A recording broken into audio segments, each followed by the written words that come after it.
छोटी सी नॉलेज आपको देना चाहूंगा। आप सभी जानते हैं कि पद साथी आपके 60,244 है और इन पदों के लिए जो भर्ती परीक्षाएं री एग्जाम है वो लिखित परीक्षा हो चुकी है। अब साथ ही इसके डीवी पीएचडी का रिजल्ट बहुत ही जल्दी आएगा। मैंने आपको बताया था कि इसका रिजल्ट जल्दी आएगा, उसमें ज्यादा समय नहीं लगेगा, 45 से 60 दिन में आपका इसकी रिजल्ट आ जाएगा। और साथ ही ऐसा समझिए दिवाली के आसपास से जो अपनी दीपावली का त्योहार होता है तब से इसके फिजिकल और इसकी जो ज्वाइनिंग या ट्रेनिंग शुरू होने की बात है वो दिसंबर जनवरी के करीब है। अब कहोगे सर फिजिकल के लिए भी नवंबर का महीना दिसंबर का महीना अच्छा होता है, तो इसमें कोई दौड़ भाग कराने में दिक्कत नहीं है। गर्मी का उमस का महीना नहीं होता, अक्टूबर के बीच तक उमस रहती है, दीपावली से पहले तक, दीपावली के बाद में वो सही रहती। तो इस बार की जो तुम्हारी दीपावली है बहुत सारे लोगों की बहुत खुशी से गूंजेगी, बहुत ही खुशी से आप दीपावली मनाओगे। क्यों? क्योंकि आप सभी के ये जो साथी रिजल्ट है आ चुका होगा।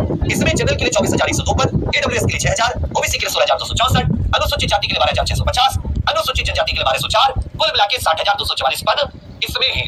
2.5 गुना बच्चों को साथी ये डीवी पीएचडी के लिए क्वालिफाई करेंगे, मतलब आप ऐसा कह सकते हैं 1.5 लाख बच्चे। ये साथी 34 लाख जो हुए हैं, ये 34 लाख का लगभग 5% बैठता है, लगभग 5% के करीब बच्चे डीवी पीएचडी के लिए ये साथी क्वालिफाई होंगे। अब आ जाता है सर नॉर्मलाइजेशन की प्रक्रिया और नॉर्मलाइजेशन का फॉर्मूला क्या है। तो यहाँ पर साथी जो नॉर्मलाइजेशन का फॉर्मूला ये भर्ती बोर्ड ने लागू किया है वो तो वही फॉर्मूला है जो यूपी SSSC, और इसको इन्होंने 18 दिसंबर 2023 को नोटिस देके बता दिया था कि भाई ये जो प्रकार का फॉर्मूला है हम इसे लागू कर रहे हैं, आप सभी लोग ध्यान दें। अब आ जाते हैं कि भाई ये फॉर्मूला कैसा है, इस पर थोड़ा सा यहाँ पर ये जो MIJ PIJ है इन पे थोड़ा सा ध्यान देना, मैं हिंदी में बताता रहूंगा जिससे कि आपको आइडिया हो जाए एक्यूरेसी का रोल क्या है और कौन सी शिफ्ट। यहाँ पर साथी 23 फर्स्ट या सेकंड ऐसे मान लो, 24 25 30 और 31 ये जनरली बहुत ही इजी शिफ्ट रही है। ये 30-31 की कैसी रही है? आसान।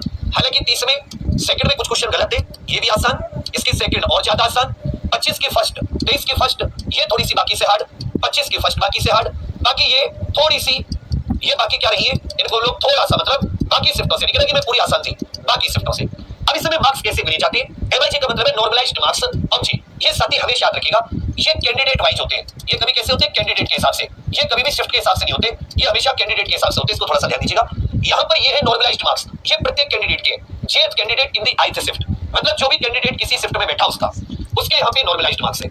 ये जो मार्क्स हो जाते हैं ऊपर जो इसका न्यूमरेटर इस पे बात करते हैं एम, ये जो एवरेज मार्क्स होते हैं टॉप 0.1% जो है जितने भी शिफ्ट हुई है, मतलब इसमें याद रखिएगा इसमें सारी शिफ्ट मतलब टोटल शिफ्ट काउंट की जाती है और टोटल शिफ्ट में जो 0.1% स्टूडेंट होते हैं उनका औसत नंबर कितना है, मतलब मान लो 34 लाख बच्चे तो 34 का 0.1% टॉप, ये जो साथी माइनस किया जाता है ये माइनस किया जाता है sum of mean and standard deviation marks of the candidate in the examination considering all shift. इसमें जितने भी कैंडिडेट होते हैं सभी कैंडिडेट के मार्क्स का मीन और साथी मीन और स्टैंडर्ड डेविएशन निकाला जाता है। उस स्टैंडर्ड और मीन को जोड़कर स्टैंडर्ड डेविएशन और जो मीन मार्क्स होते हैं इनको जोड़ दिया जाता है, तो ये जो मार्क्स आई यहाँ पर टॉप 0.1% की ये इसमें से माइनस कर दी जाती है। फिर डिनोमिनेटर में क्या जाता है? एवरेज मार्क्स होते हैं टॉप 0.1%, फिर साथी यहाँ पर ये एवरेज मार्क्स निकाले जाते हैं 0.1% के, और MTQ जो होता है इसमें फिर से साथी इनको जोड़कर सम डेविएशन माइनस कर दिया जाता है। इसमें जो गुणा होती है वो होती है एक्चुअल मार्क्स जो है आपकी, ये रॉ मार्क्स है।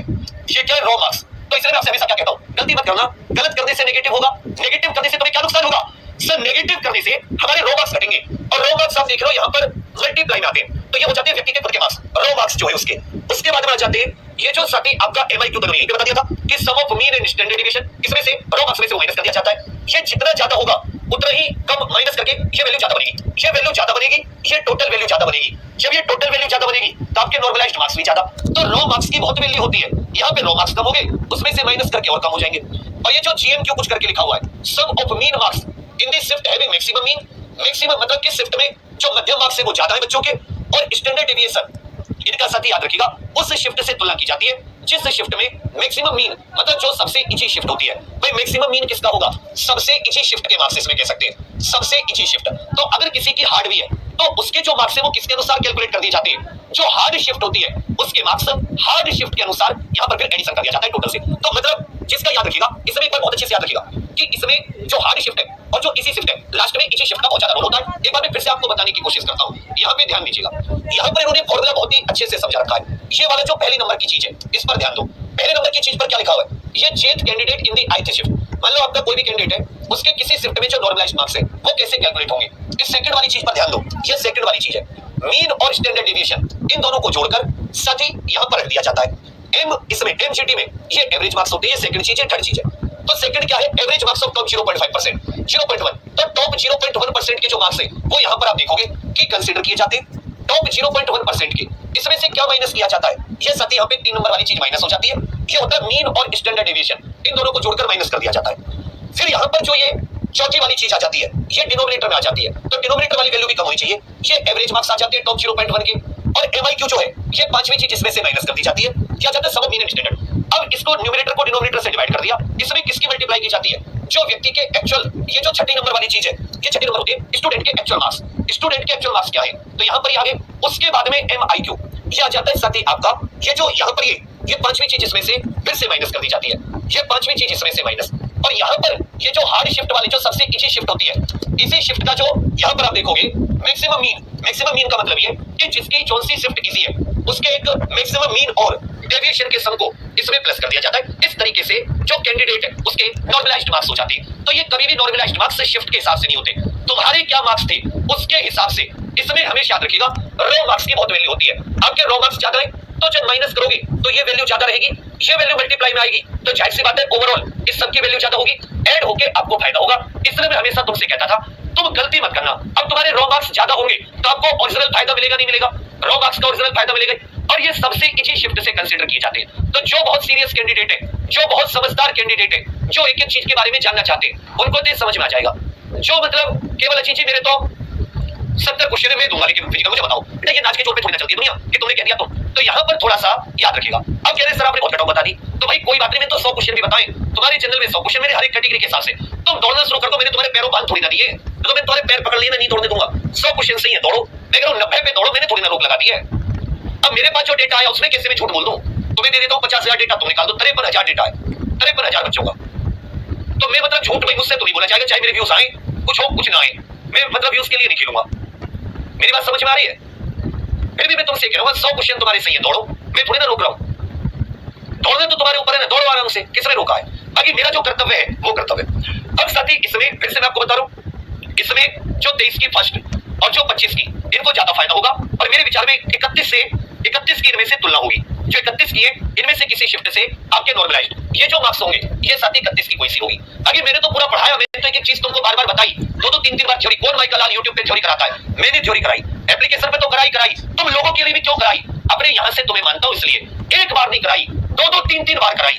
अभी भी वो वीडियोस है और उनसे फंसा भी है। दूसरी बात स्क्रीनशॉट भी आपको दिखाऊंगा। थोड़ा सा मैं एक बार भी एक चीज पे काम कर रहा था, पूरे दिन ना भी नहीं पाया, पूरे दिन केवल ये दिमाग में रहा कि कट ऑफ को किस तरीके से, डर भी लग रहा था ज्यादा बताऊंगा तो गालियां, पर मैं मतलब मैं तुम्हारे इशारों पे नाचूंगा नहीं, ना ही तुम्हें नचाऊंगा कि भाई मैं तुम्हें मदारी का खेल दिखा दूं, हो खुश हो जाओ। कड़वी कुछ चीजें होती है, बाकी मैं तो कह रहा हूं 100 मार्क्स है। और साथ ही कल जो हमारा फ्री फाउंडेशन एग्जाम पर ऑफिशियल एप्लीकेशन पर शुरू हो रहा है, उसके फ्री फाउंडेशन बैच की आप सभी के लिए, जिसने अभी तक फ्री फाउंडेशन बैच ज्वाइन नहीं किया है, मैं कल रात 12 बजे के बाद फ्री फाउंडेशन में किसी को घुसने नहीं दूंगा।